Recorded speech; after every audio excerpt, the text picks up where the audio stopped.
नमस्कार, मैं आरडी भारती और आप देख रहे हैं बिहारी सुल्तान। 9 अक्टूबर की जो रैली है लखनऊ में बहुजन समाज पार्टी की, वो केवल बसपा में ही हलचल पैदा नहीं किया, विरोधी दलों में भी हलचल पैदा हुई है। भाजपा, कांग्रेस, सपा सब अपनी अपनी तैयारियों के बारे में बताना शुरू कर दिए और एक नैरेटिव चलाया जा रहा है कि बहन मायावती जी जिनके कंट्रोल में आज तक थी, यानी पिछले 10 वर्षों से, उनके इशारे पर ही वो एक्टिव हुई है। मैं इस वीडियो में वो नाम भी खोलने वाला हूं, किनके ऊपर आरोप लगा है, किनके कंट्रोल में बहन मायावती जी हुआ करती थी। और रही बात ये, बिहार हो उत्तर प्रदेश हो, दोनों जगह बसपा ने हलचल मचाई हुई है। इसका परिणाम क्या होगा, आगे आने वाले समय में बसपा क्या रिजल्ट निकालने वाली है, ये सारी बातें बताएंगे। अगर आप हमारे चैनल पर आ ही गए हैं, 5 मिनट रुककर पूरे वीडियो को समझने का प्रयास करें कि जो वरिष्ठ पत्रकार हैं, जो गोदी मीडिया हैं, जो विरोधी दल हैं, क्या क्या आरोप लगा रहे हैं और कुछ उनके जो तर्क हैं, उन तर्क से मैं इसलिए सहमत हूं। मैं ये आरोप तो बिल्कुल खारिज कर देता हूं कि बहन मायावती जी किन्हीं के कंट्रोल में थी, नाम भी मैं बताऊंगा। लेकिन एक तर्क से मैं सहमत हूं, जब मैं जमीन पर निकलता हूं, सर्वे कर रहा हूं, तो उसमें देखा है, ये बात कुछ सच भी है। वरिष्ठ पत्रकार ने जो आरोप लगाया है कि उत्तर प्रदेश में बहुजन समाज के वोट में बिखराव हुआ है, बहुजन समाज का वोट इधर उधर चला गया, जो बहन मायावती जी का परमानेंट कैडर वोट था उसमें सेंधमारी हुई है। और वो कहां गई है, किनको देखकर गई है, यह भी बताने वाला हूं। सबसे पहले मैं बता दूं, 9 अक्टूबर की रैली से जो है समाजवादी पार्टी, भाजपा और कांग्रेस, तीनों दल में एक बेचैनी है, एक खुसर फुसर है, समस्याएं हैं और वो चाहते हैं इसका जवाब भी दिया जाए, लेकिन जवाब बन नहीं पा रहा है। अभी से नैरेटिव बनाना शुरू किए हैं कि किसी तरह इसका जवाब तैयार किया जाए। रही बात अखिलेश यादव जी का पीडीएफ फॉर्मूला, वो उतना सक्सेसफुल नहीं है, तो फिर बहुजन वोट इंडिया अलायंस की तरफ किस लिए जा रहे हैं, किनको देखकर जा रहे हैं। रही बात ये कि अखिलेश यादव जी ये समझते हैं कि हम अंबेडकरवादी बन जाएं और दलित वोट हमारे पास आ जाएगा, इसके तो दूर दूर तक आसार नहीं है। जब आप जमीन पर घूमेंगे, लोगों के बीच जाएंगे, तो एक बार के लिए ब्राह्मण यानी सवर्ण और दलित एक साथ बैठ सकते हैं, लेकिन यादव जो कि ओबीसी में आते हैं, यादव और दलित एक साथ नहीं चल सकते, नहीं बैठ सकते। एक बहुत बड़ा गैप है उनमें, कहीं न कहीं से दबंगई है यादवों में, और यादव वोट बैंक है सपा के साथ। तो जाहिर सी बात है कि अखिलेश यादव जी ने दलित वोट, बहुजन वोट को जो है अपनी तरफ आकर्षित नहीं किया है। हां, सेंधमारी हुई है कांग्रेस के साथ आ जाने से। जो राहुल गांधी जी बार बार कहते हैं हम 50% के बैरियर को पार करेंगे, ये एक लोभ है, एक लालच है कि 50% के बैरियर को पार करने की, जातिगत जनगणना कराने की, ये तमाम बातें राहुल गांधी जी कर रहे हैं और हो सकता है इससे बहुजनों का उद्धार हो जाए, और इसलिए कुछ वोट खिसका है। लेकिन बहन मायावती जी के एक्टिव होने से वो तमाम वोट फिर से वापसी हो रही है। अब सवाल ये उठता है कि हम आपको काफी दूर लेकर चलते हैं, 2007 से 2012 तक एक नैरेटिव बनाया गया था कि सतीश चंद्र मिश्रा जी अथवा ब्राह्मण नेता सबके सब बसपा के साथ आए, पूरे ब्राह्मण समाज ने सपोर्ट किया, सर्व समाज ने सपोर्ट किया और बसपा सत्ता में आई। जाहिर सी बात है कि एक जाति, एक समाज से कोई भी व्यक्ति मुख्यमंत्री नहीं बन सकता, लेकिन सभी समाज पूर्ण बहुमत दे तब तो।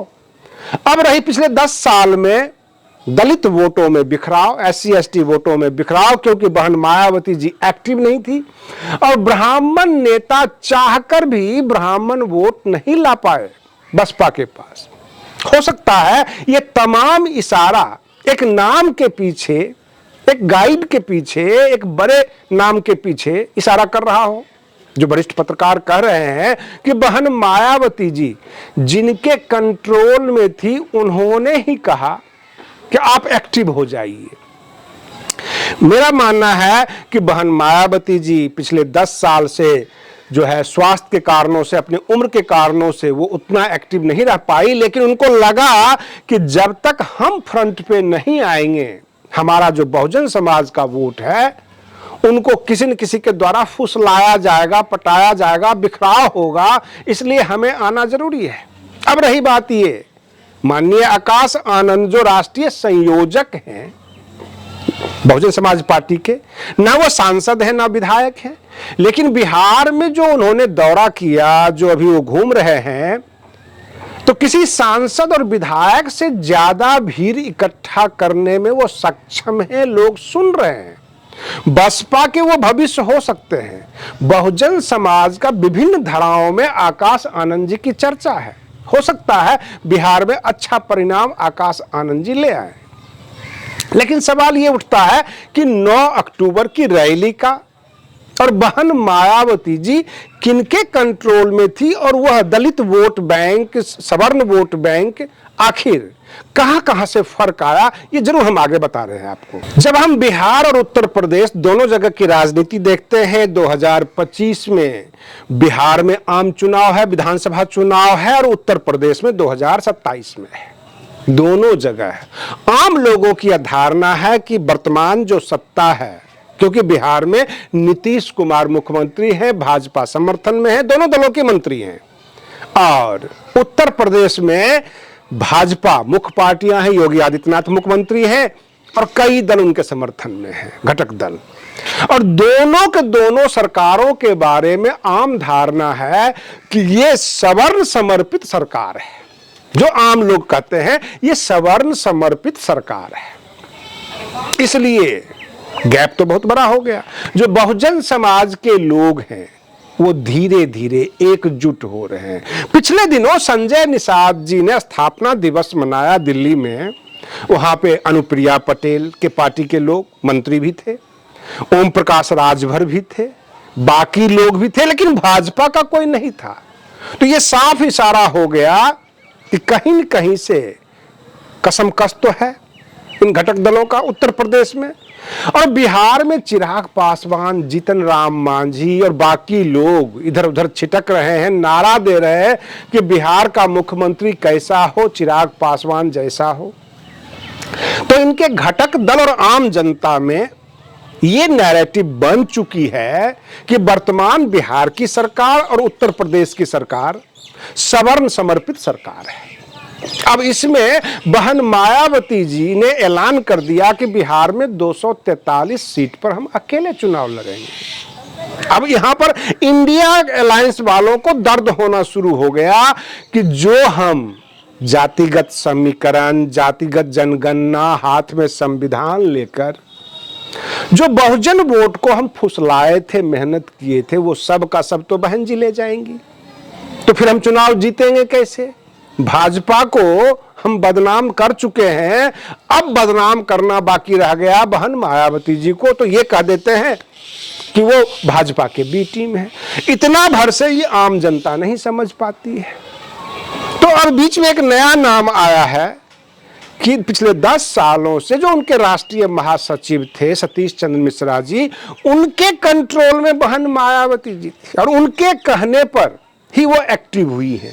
सवाल ये उठता है, नाम मैंने इसलिए खोल दिया कि सब कुछ इशारा उनके तरफ था, और इशारा ये था कि हम तो ब्राह्मण वोट ला नहीं पा रहे हैं, हम मास लीडर नहीं हैं, ब्राह्मण आपको उतना वोट नहीं कर रहे हैं, लेकिन जो बचा खुचा दलित वोट था वह भी आपके पास से निकल रहा है केवल आपकी गैर मौजूदगी से। इसलिए आप अपनी उपस्थिति दर्ज कराएं बहुजन समाज के सामने।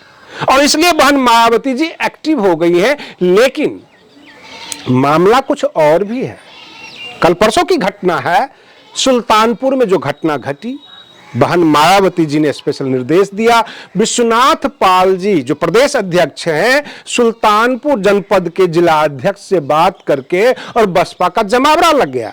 बसपा हर छोटी बड़ी घटना पर अब धरना प्रदर्शन सरकार से सवाल भी कर रही है। बहन मायावती जी रैली करेंगी, उस प्रदर्शन में यह दिखा दिया जाएगा कि बसपा के कितने कार्यकर्ता हैं, बसपा आज की तारीख में कितनी मजबूत है। और यह बात भी सच है कि बहन मायावती जी अगर फ्रंट पे रहें तो वाकई बहुजन वोट एकजुट हो जाता है और दो प्रकार का ध्रुवीकरण हो जाएगा। क्योंकि मैं बताऊं कि भाजपा की स्ट्रेटजी रही है कि धर्म के नाम पे ध्रुवीकरण हो, जिसमें दलित, अति पिछड़ा वर्ग सबके सब भाजपा को वोट करते धर्म के नाम पे। और जब जातिगत आधार पर ध्रुवीकरण होता है तो बहुजन समाज पार्टी मजबूत हो जाती है। ये बिल्कुल सेट फॉर्मूला है हमारे भारतीय राजनीति के चुनावी चक्रव्यूह का। और इस चुनावी चक्रव्यूह में बहन मायावती जी जब एक्टिव हुई हैं तो जाहिर सी बात है कि भाजपा कमजोर होगी। जो हिंदुत्व का मुद्दा है वह कमजोर होगा और बंटवारा होगा बहुजन और गैर बहुजन का। और ये करीब करीब इशारा ओम प्रकाश राजभर, संजय निषाद, अनुप्रिया पटेल सबको समझ में आ गया कि जब जातिगत राजनीति हावी होगी और बसपा मजबूत होगी तो फिर तो हमारे खाते से ही सारा वोट चला जाएगा, हम तो खाली हाथ हो जाएंगे। भाजपा के पास सवर्ण वोट है, बानिया वोट है, बुद्धिजीवी वोट है, लेकिन बाकी वोट तो हम बहन मायावती जी का ही काट कर उसी में हम नेता बने हैं। हम तो बहुजन समाज से ही निकले हुए हैं, तो हम ठन गोपाल हो जाएंगे। ये जितने भी घटक दल हैं भाजपा के वो ये सोच रहे हैं और भाजपा से कन्नी काटकर बसपा की तरफ आना चाहते हैं। बिहार में भी करीब करीब नीतीश कुमार भी बेचैन हैं क्योंकि ओबीसी से आते हैं नीतीश कुमार। उधर चिराग पासवान, जीतन राम मांझी, महागठबंधन में तेजस्वी यादव, मुकेश सहनी सब टेंशन में है कि अगर बसपा मजबूत हुई तो हम ठन गोपाल हो जाएंगे। आज के लिए बस इतना ही। आप बने रहिए बिहारी सुल्तान चैनल पर। हम फिर मिलते हैं अगले वीडियो में, तब तक के लिए धन्यवाद।